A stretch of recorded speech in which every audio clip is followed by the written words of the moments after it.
Hello，大家好，歡迎嚟到靈遇 So Greeting， 我係節目主持 Yoko，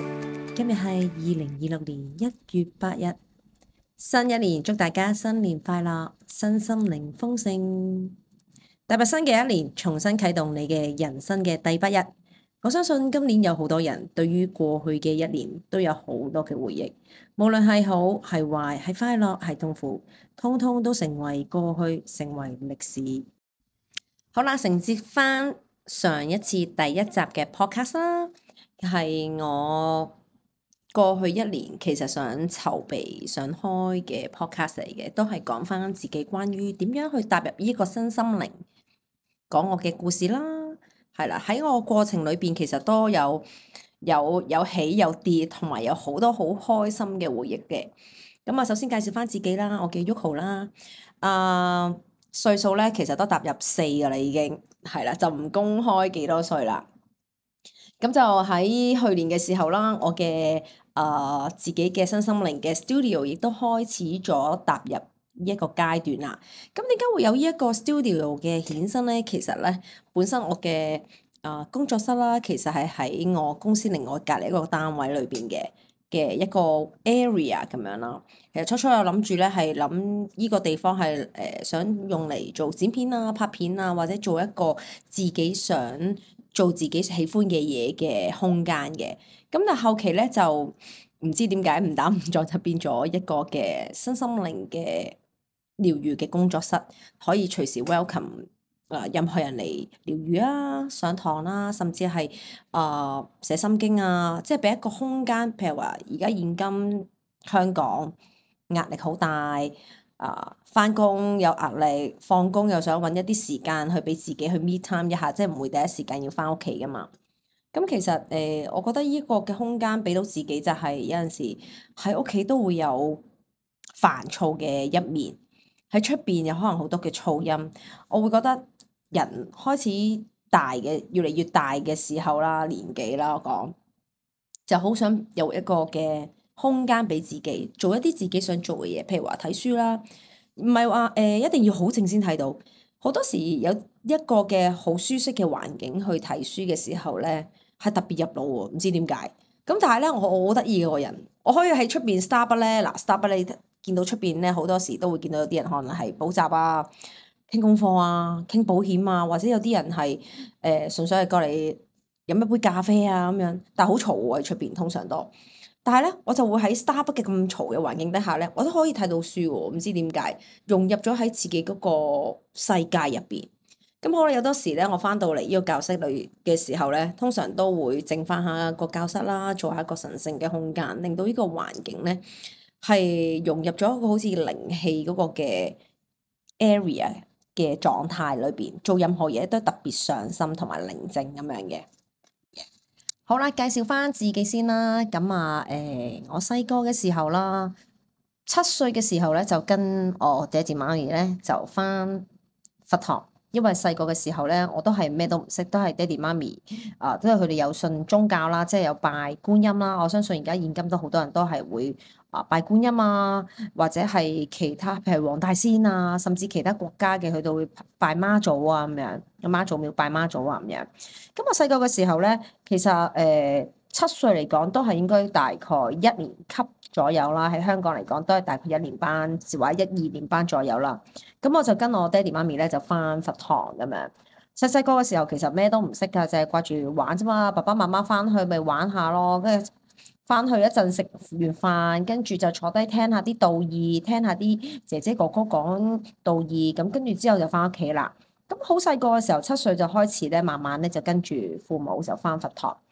去到差唔多我嘅10幾歲嘅青少年嘅時候咧，我就開始咧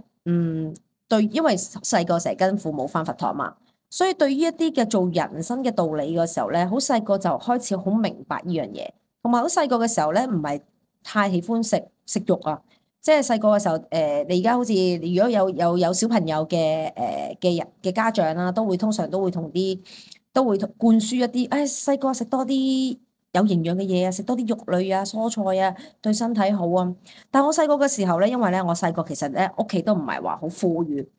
係可以講話係貧窮嘅家境咁樣啦。咁啊，爹哋媽咪咧就要出去返工揾錢啦。咁而我哋自己，即係我本身就有姐姐同埋有細佬嘅弟弟嘅。咁跟住之後就要自己返學啦，自己照顧自己啊，所有嘢都好獨立，好細個好獨立。咁繼而咧就去到我嘅人生十幾歲嘅時候咧，其實開始咧都明白好多嘅做人嘅道理啦。我開始咧踏入11歲左右啦，我好記得，我就開始食素啦。咁點解會有呢個嘅概念咧？如果以一個11歲嘅小朋友嚟講咧，應該係踏入6年級或者甚至係中一放溫啦嘅時候。但係嗰陣時咧，我唔知點解我就好想去報答父母、報恩、報答翻俾父母養育之恩，就開始食素，直至到去到我而家人生去到人生嘅一半啦，都係食素嘅，係啦。我覺得哎呀，唔想見到一啲殺生啊，因為覺得好殘忍。嗰時細個嘅時候咧，就會跟住爹哋媽咪去街市買餸，去買菜啊買食，見到佢哋劏鱔啊、劏雞啊，甚至田雞嘅時候咧，我會覺得哇，我會行埋一邊喊，因為我覺得好殘忍。原本係活生生，但係見到因為要買餸菜，要翻去煮嘛。咁當然唔係我爹哋媽咪去買呢啲嘅肉類而去宰殺嗰啲嘅動物啦。就係見到有人去買嘅時候，譬如以前嘅年代就係你要買雞啊，買新鮮雞最好噶啦，跟住就即刻嚟噶啦，就鋸頸放血，然後就處理佢，跟住就搞掂啦，即係去毛，跟住搞掂啦就可以拎走啦咁樣。哇！嗰個過程裏邊咧，真係十分之深刻，好深刻。好細個嗰陣時已經開始慢慢灌輸咧，啊唔好食，唔好殺生啊，唔好食即係唔係話唔食肉類，因為嗰陣時邊有得選擇，冇得選擇。去到十幾歲嘅時候開始長大，就有自己嘅選擇權。咁啊後期咧就同爹哋媽咪講啊，我要立願啊，我想咧立呢一個食素，清口茹素食素，去報答翻父母咁樣。咁跟住久而久之就去到而家呢一個歲數裏邊啦。喺過去咁多年裏邊咧，其實都冇話刻意係會係點啊！我但係好記得咧，我讀書嘅時候咧，會俾其他同學笑我啊，有乜好啊？點解要食素啊？雞翼嘅咪幾好味？佢哋會引誘我，但係我完全唔受引誘，唔知點解，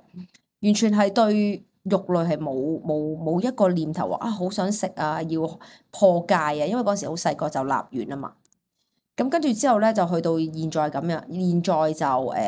因為我本身自己有3個小朋友啦，係啦，最大嗰個都有14歲啦，最細多嗰個有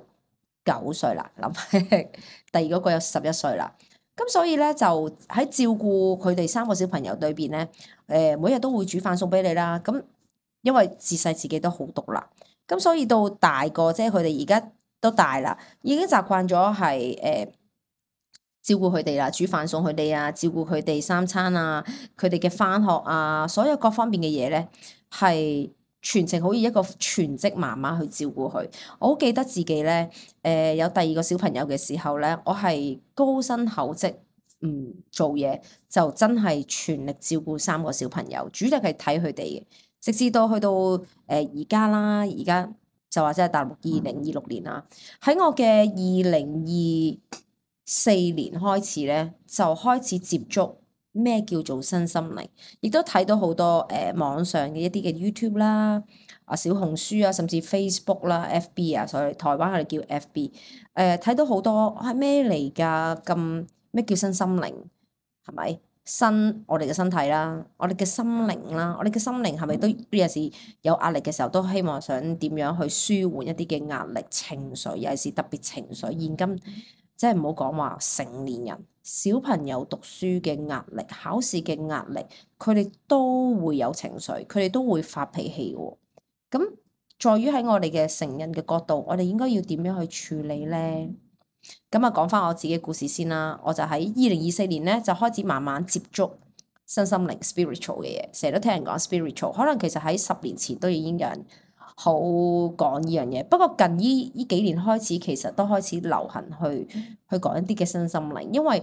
大家都知道，即係喂翻工揾錢或者放工就你唔會下下會見社工、心理醫生噶嘛，都好想揾一個嘅方法去舒緩、去釋放一啲嘅負能量，所謂講嘅負能量啦，係咪？即係一啲唔好嘅嘢、情緒啊、你情緒低落啊、發脾氣啊，或者係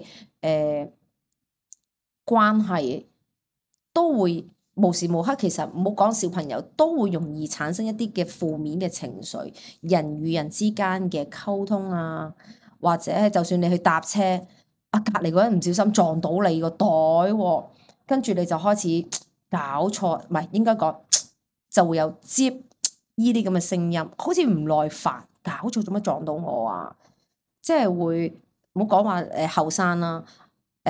上一代啲位公公婆婆都係嘅，爭位坐啦，巴士地鐵爭唔到，跟住就初兒口角，咁又唔會動武嘅，就會嘈啦，容易有呢啲嘅拗撬，呢啲嘅紛爭糾紛會容易出現。咁啊喺我嘅24年嘅9月嗰陣時咧，我就去咗一個地方就係馬來西亞嘅。咁啊喺嗰段時間裏邊咧，我就抱住一個心態就去玩下啦。初初冇諗過係會真係飛過去接觸咩咁巴閉啊！講到真係好多嘅療癒師都過去喎，即係台灣啊、馬來西亞本地佢哋嘅療癒師都去呢個咁大型馬來西亞首第一屆嘅身心靈嘅活動咁樣啦。咁啊，我第一次去嘅時候咧，就因為即日去到即刻落機，然後即刻去現場，其實都好趕嘅。咁啊，俾我嘅我好記得咧，我第一個嘅活動入去咧，就係一個瞓喺一間房度嘅。其實我之後係去錯咗地方，咁我先分享個先啦。咁啊就瞓低啦，你要 show off 啦，佢有啲 mat 俾你咁樣，你就可以禮讚，然後跟住就聽住佢個冥想啦 meditation 啦，佢個氛圍係好舒服，間房係好大，因為佢唔係一個淨係一個好細嘅地方，佢係有 indoor 同埋 outdoor 嘅。咁而我去上一啲嘅好似嗰啲 workshop 嗰啲咁樣咧，佢係喺室內，咁佢嗰個氛圍啊，佢嘅燈光都好柔和，好舒服。你去到佢係完全係覺得我而家好似放緊假，而唔係去玩嘅感覺。你會覺得我好想係可以放低我個人，即係我好繃緊，而我係點樣可以將自己可以即係拉真喺一張 mat 度去聽一個嘅 meditation， 聽一個嘅音樂，將你嘅心入邊嘅唔好嘅情緒點樣去釋放出嚟。咁繼而咁當然個過程入邊都好好啦，都係好舒服咁樣嘅。咁啊就唔多講個內容啦。咁我分享下啦。好啦，今日完咗呢個咧，跟住我又要去揾另外一個嘅簡介會啦。其實整體上由 day 1、day 2、day 好似連續3日係 day 3咧，都係有唔同嘅通靈師啦、通靈嘅人啦，可能嚟自有加拿大啊、台灣啊，或者其他國家過嚟去分享。我好記得我去參與嘅時候咧，其實喺網上好多 YouTube 咧都睇到啲 YouTuber 佢本身喺身心靈呢一度咧都接觸咗有幾年咁樣嘅。咁我去咧，其實咧個目的咧，其實就好想睇下究竟點樣現場通靈咧。我好記得第一次接觸就係如果大家係有留意開台灣嘅 YouTuber 咧，就係大寶鳳凰啦，係啦，大寶鳳凰，跟住有我都好喜愛嘅 designer 就係 Miss Can Wen 咁樣啦。跟住之後有Asha 老師啦，Asha 老師係嚟自加拿大，佢係台灣人嚟嘅，但係佢移民咗加拿大。咁啊，俾我感受到哇，好正啊！喺嗰陣時嚟講咧，係得我唯獨是係得我一個香港人飛過去。咁我就認識到佢哋策劃嘅創辦人啦，其中一個就係我而家都有聯繫嘅馬來西亞嘅朋友啦，係啦。咁啊，跟住就覺得哇，好犀利啊！呢個活動真係唔容易，真係唔簡單。去籌備一個嘅活動，又邀請咁多嘉賓、療癒師、通靈師，仲有市集喎。有幾十個市集，你可以真係即係除咗喺香港可以睇得到一啲嘅身心靈嘅市集之外咧，你可以去到當地嘅時候咧，會睇到佢哋可能賣水晶啊、頌缽啊，或者有其他嘅療癒啊、抽牌卡啊、占卜啊都有嘅。咁啊喺當時嚟講嘅我咧，係完全係零啊，白紙一張嘅，冇接觸任何身心靈任何工具嘅人啦，可以咁講。咁當我即係去感受過一個3天裏邊嘅活動咧，翻到嚟香港，我就開始慢慢投入我學呢個靈氣。呢個靈氣就係臼井靈氣，我相信有好多人都接觸過做字練字，就係臼井靈氣嘅。咁我由我嘅初班、中班、高班，甚至去到大師班 Master 大師班，跟住繼而咧就去學埋呢個聖火卡路娜靈氣，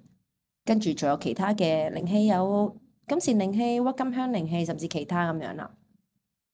咁喺過去嘅咧，真係一年內真係學咗好多嘢，即係唔係話即係學好多啦，而係我學完之後我吸收到幾多，我用咗幾多時間去練習。喺過去裏邊，我自己好細個學習咧嘅模式咧係比較容易上腦，因為我比較中意，真係好中意讀書同埋進修，本身自己都有2個學位嘅，咁所以對於身心靈 spiritual 呢樣嘢咁 new age 嘅嘢咧，我覺得係好有趣啊！即係唔似你以前讀傳統 traditional， 以前係讀書就真係得本書去讀啦。你喺大學讀書嘅時候，你就可能要寫 essay 啊、開會啊或者 meeting 啊、case study 啊，唔似。但係你呢啲 spiritual 嘅嘢就係好似嗰啲好多令到你好想有 logical thinking， 但係又唔係 logical thinking， 但係係好 spiritual， 又令到你好似咩叫接觸七物論啊？又好 we 問嘅嘢，但係又唔係喎。但係我覺得係好有趣，又接觸到一啲嘅，即係我學習靈氣嘅時候，咩叫氣場啊？點解有靈氣嘅？原來每一個人都會有噶喎，咁樣。咁我覺得係好分裂，好樣嘢。咁喺過去一年裏邊咧，都除咗去學習呢樣嘢之外啦，咁跟住繼而咧就去到年尾嘅時候咧，我又再去第2次嘅馬來西亞啦，佢哋嘅第2屆嘅靈與空間嘅2.0，即係2.0咁樣啦。跟住又去參加過台灣啦，台灣有啲導師嘅冥想課程啦，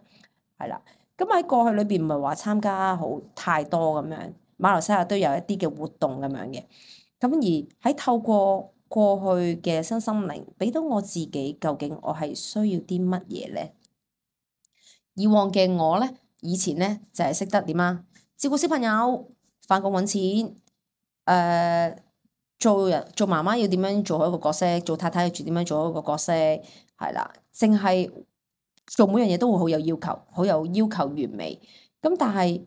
當我做到嗰個 task 嘅時候，我覺得當我成功咗嘅時候，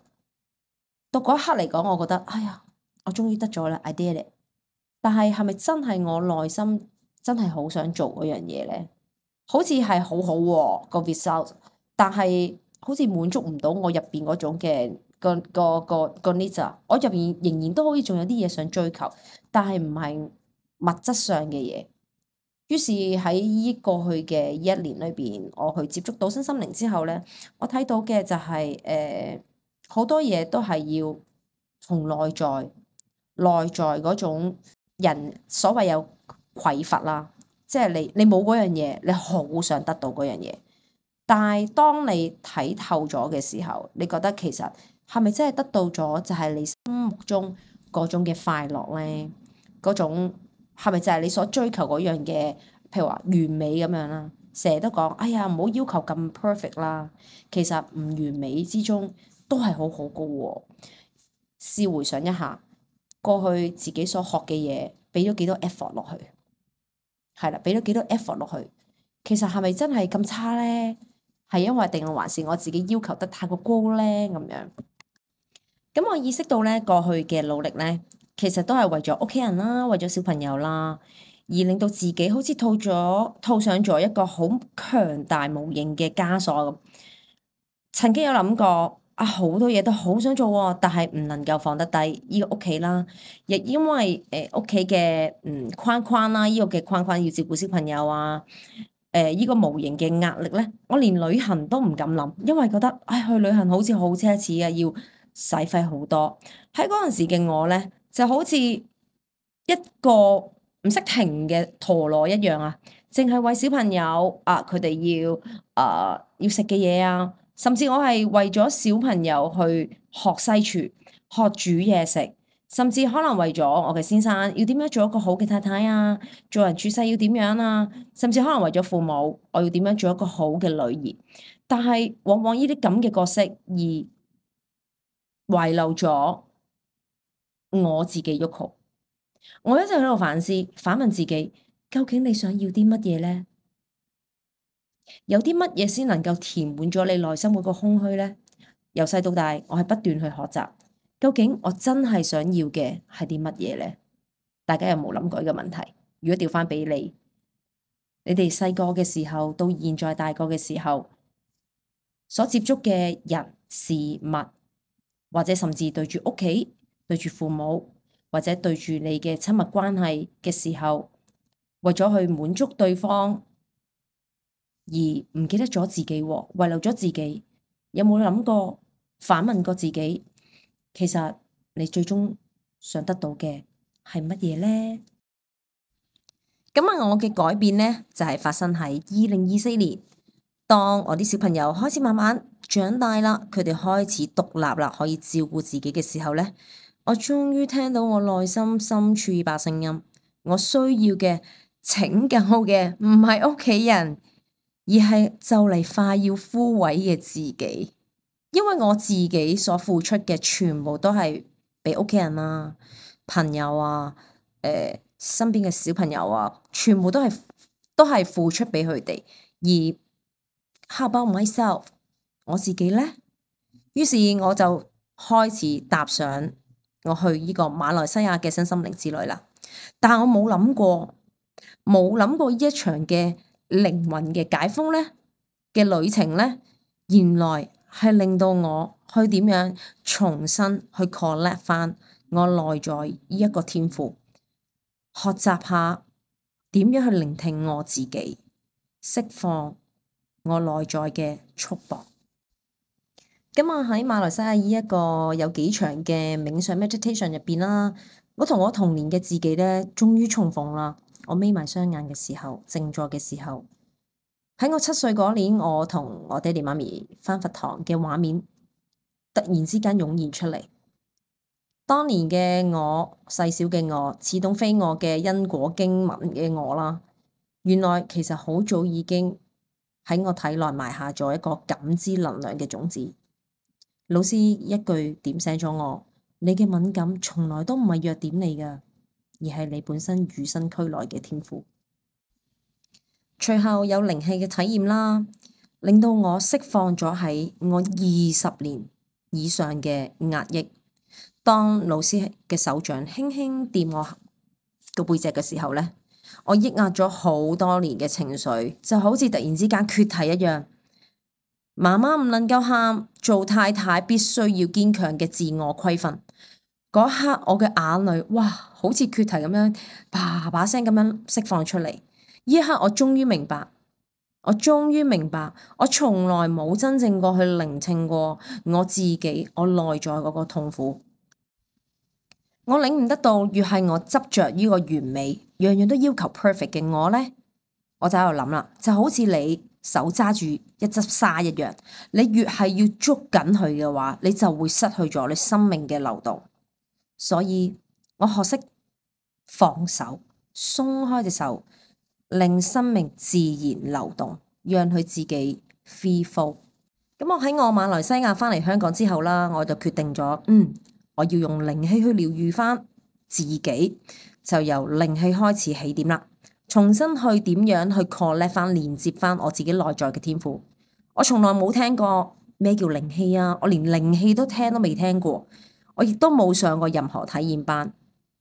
喺嗰一刻開始，我就鼓起勇氣，好啦，俾錢上堂啦。你去學任何嘢，你都要俾錢噶嘛，要付出噶嘛。好啦，我就俾錢去上堂。由我嘅初班開始，直至到我去到大師班，喺個過程裏邊，從來都冇半點去懷疑過，亦都冇諗過係要放棄，因為我相信我嘅老師，我相信一切嘅安排都係最好嘅，